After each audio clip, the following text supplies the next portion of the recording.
இது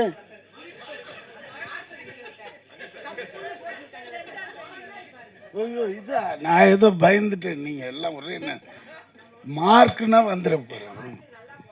ஓகே, தப்பு எல்லாமே தப்பு தப்பாக போகுது. இருந்தாலும் குட் ஈவினிங் எவ்ரிபடி. இந்த கான் சிட்டி படம், இந்த டைரக்டர் ஒரே ஃபோன், சார் இது வந்து ஹிட் ஆயிடுச்சு, அதனால் நீங்கள் வந்து இது வந்ததுன்னு தெரியல போனதுன்னு தெரியல, இதுக்கு போய் என்னையா விழா கொண்டாடுறீங்க, அசிங்கமாக இருக்குது வெதுறன்னு. இல்லை இல்லை எங்கே இருக்கீங்கன்னு, நான் ஆஃபீஸில் தான்மான்னு. உடனே வந்துட்டார். வந்தவர் என்ன செய்கிறார், ஒரு 1 lakh ஒர்த்து இருக்கிற ஒரு ஃபோன், ஐஃபோன் கொண்டு வந்து கொடுக்குறாரு. இது என்ன, நான் முன்னாடியே சொன்னேன்னே சார் படம் ஜெயிச்சுதுன்னா, என்ன திருப்பி ஜெயிச்சுதுன்ற, வந்ததும் போனதும் தெரியலையா, என்ன கூட ஒருத்தம் கூட கேட்கலையா இதை பற்றியே, எப்படி ஆனதும் கேளுங்க, சிரிக்காதீங்க, விஷயத்தை கேளுங்க. நீங்கள் பேசிட்டீங்களா, நீங்கள் பேசுனது இது வேற மாதிரி இருக்கும் தப்பா. ஆமாம், இல்லை இல்லை என்னடானா இதில் என்ன விஷயம்னா, அப்போ எடுத்து வைக்கிறாங்க டேபிளில் கணக்கு, தேட்டர் இவ்வளோ பண்ணிச்சு, ஓடிடி இவ்வளோ பண்ணிச்சு அப்படின்னது நம்மளுக்கே தலை சுற்றிடுச்சு. என்னடா தெரியாமல் இந்த படத்தை சின்ன படம்னு சொல்லிட்டேன், ரொம்ப சாரி ஹரீஷ்னு எங்கள் அது இருக்கிறானே. ஆமாம், இதே இவ்வளோண்டு இருந்துட்டு இவ்வளோ மூளை இருக்குதுப்பா, உன்னை நான் ஃபாலோ பண்ணல. ஏன்னா நானும் பல விதமாலாம் படம் எடுத்து பார்த்துருக்குறேன். ஒரு பைசா நின்னது கிடையாது, வெறும் கெட்ட பேர் தான். ஆனால் இவன் ஒரே படத்தில்ங்க எல்லாத்தையும் எடுத்துகிற. என்னன்னா அவன் மல்டி இது டேலண்ட்டு.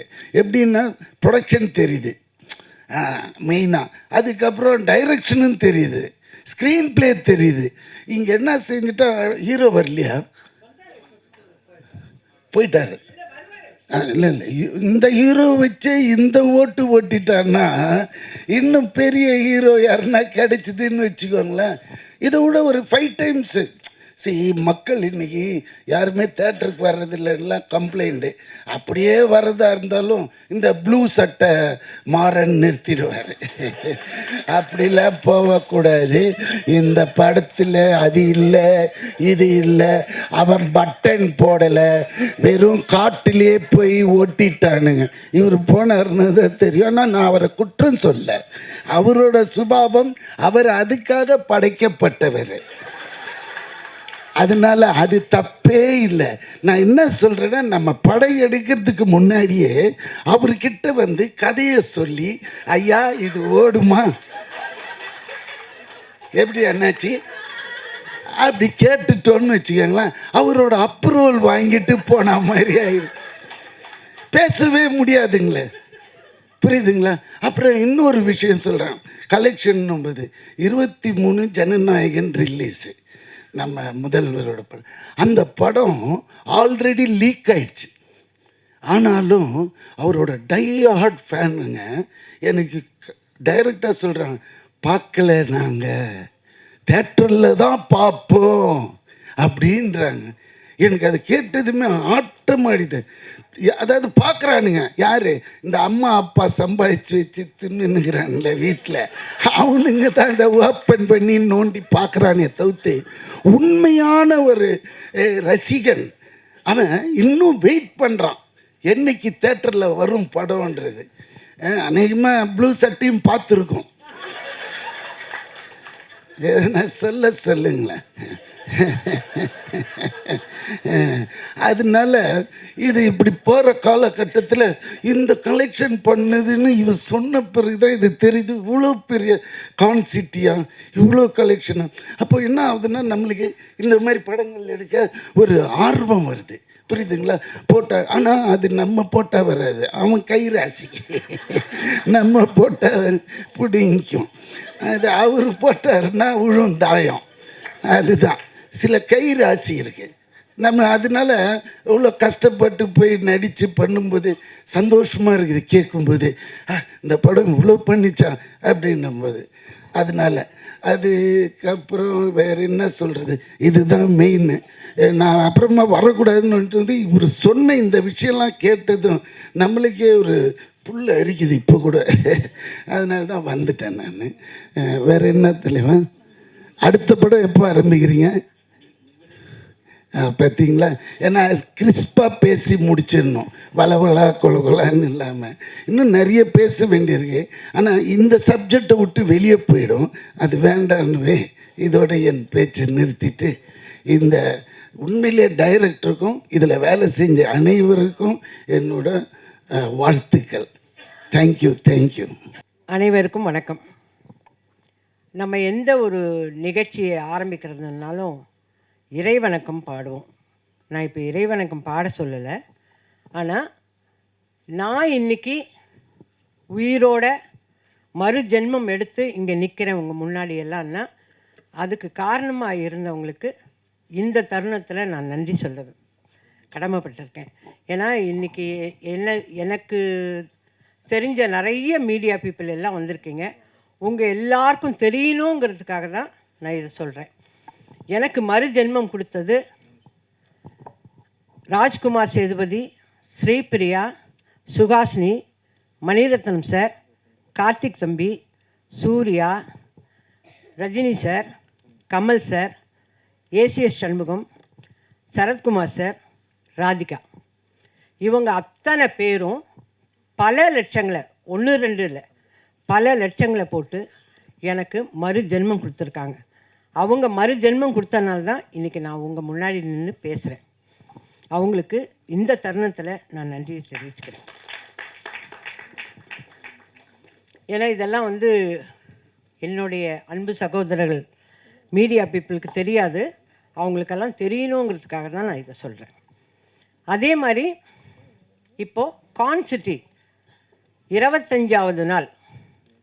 நான் நடிக்க வந்த காலத்தில் 25 வாரம், 50 வாரம், 260 நாள், 365 நாள் இப்படி படங்கள்லாம் போச்சு.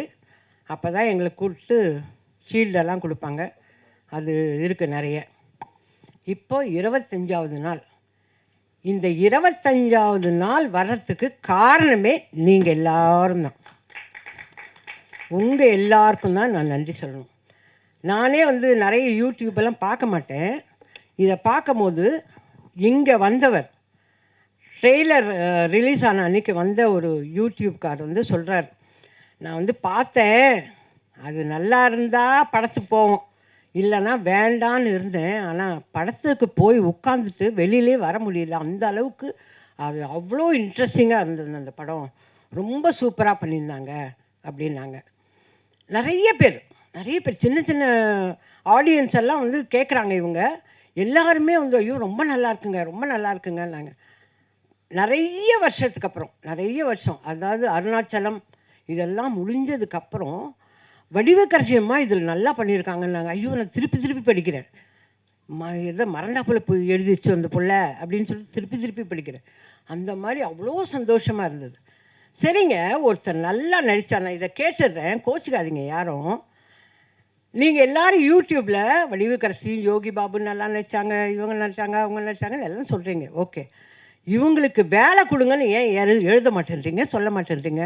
அந்த காலத்துலையாவது தினத்தந்தியில் ஒரு வழி எழுதுவாங்க, இவர்களுக்கு நல்ல எதிர்காலம் இருக்கிறது அப்படின்னாவே ப்ரொடியூசரோ டைரக்டரோ அதை படித்தா, ஆஹா அப்போ வடிவக்கரசின்னு ஒரு நடிகை வந்திருக்கு, அதுக்கு வேலை கொடுக்கலான்னு வாங்க. ஆனால் நீங்கள் எல்லாம் அந்த ஒரு வார்த்தையை சொல்லுங்களேன் தயவு செஞ்சு. நீங்கள் சொல்கிறீங்க இந்த தேங்க்ஸ் மீட் முடிஞ்ச உடனே உங்களோட யூடியூப்லலாம் வடிவக்கரசி நல்லா நடிச்சிருக்கு, அதுக்கு நீங்கள்லாம் வேலை கொடுக்கலாம் அப்படின்னு எழுதி எனக்கு வேலை வாங்கித்தாங்க. ஏன்னா எங்கள் டைரக்டர் கொடுக்குற மாதிரி தெரியல, அவர் போயிட்டார் ஷூட்டிங்க்கு. இதில் கான்சிட்டியில் நடித்த Yogi Babu sir super busy, அவர் ஆல்ரெடி பிஸி. தம்பிக்கு 4 படம் வந்திருக்கு. தம்பி நம்ம அர்ஜுன் தாஸ் தம்பி ஆல்ரெடி ஈசிஆரில் செட்டு போட்டு அங்கே பாட்டு பாடின்னு இருக்கார். ஓகேவா?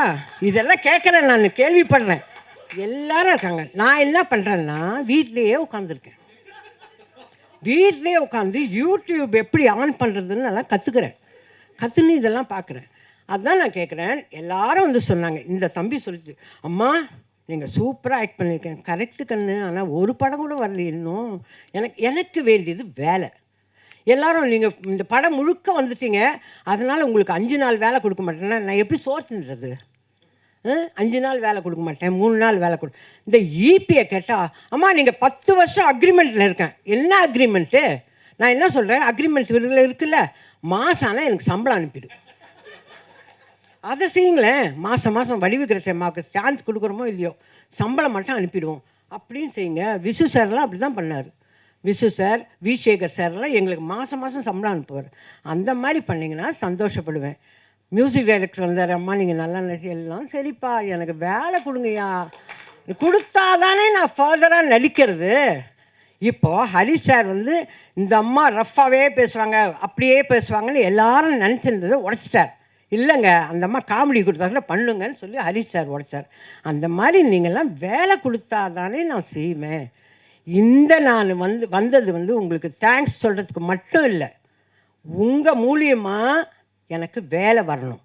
அதுக்கு தேவராஜ் சார் சும்மா ஷூட் மட்டும் பண்ணாதீங்க, வேலை வாங்கித்தாங்க எனக்கு. புரியுதா? நீங்கள் நடிக்க வந்துட்டீங்க, நான் என்ன வேலைக்கு போகிறது? எழுதுகிற வேலைக்கு போவேன் நான்? முடியாதுல்ல. அதனால் வேலை வாங்கித்தாங்க. ஹரிஷ் சார்கிட்ட இப்போ வருவார்.